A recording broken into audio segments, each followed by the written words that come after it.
हे आहे गुलाबाचं फूल. हा फुलांचा राजा आहे. या गुलाबाच्या फुलामध्ये भरपूर वेगवेगळे रंग असतात. याच्यामध्ये हा पिवळा कलर आहे. याच्यामध्ये अगदी नाजूक अगदी छान गावठी गुलाब म्हणतात त्याला. हा बघा किती सुंदर आहे. याप्रमाणे सगळे गुलाबाच्या फुलांचे वेगवेगळे रंग इथे दाखवलेले आहेत. बघा किती छान रंग आहे. हे आहे राष्ट्रीय फूल कमळ. याच्यावर आपली लक्ष्मी माता विराजमान असते.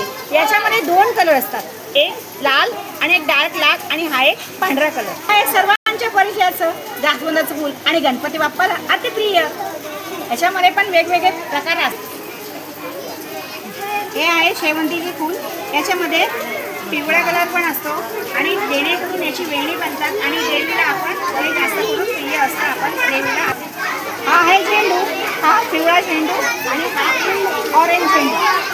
देवीला आपण झेंडूच्या फुलांच्या माळा घालतो. आपल्याकडे सणसुद्धाला झेंडूच्या फुलांचं तोरण घालतात. हा आहे सोनचाफा. हा आहे लाल चाफा. हा आहे पिवळा चाफा आणि हा आहे पांढरा चाफा. याच्यामध्ये फक्त सुगंधित हा सोनचाफा सुगंधित असतो. पण फुलांमध्ये पांढरे फुलं बघतो. पण हे आहे टगरचं फूल. याला वास नसतो, याला वास असतो. हा डबल टगर आहे. त्याचप्रमाणे आपण पांढऱ्या फुलांमध्ये आणि हा आहे मोगरा. हे पण एक हारामध्ये गुंफलं जातं. याचं नाव आहे गुलछडी. हे जास्वंदीचं सदाफुलीचं फूल आहे. ते नेहमी सदा फुललेलं असतं. याच्यामध्ये कलर 2 असतात. त्याचप्रमाणे हे आहे गोकर्ण. त्याचा आकार बघितला का? हे आहे गोकर्णीचं फूल. निळ्या रंगाचं आहे आणि हे शंकर भगवानाला अतिशय प्रिय आहे.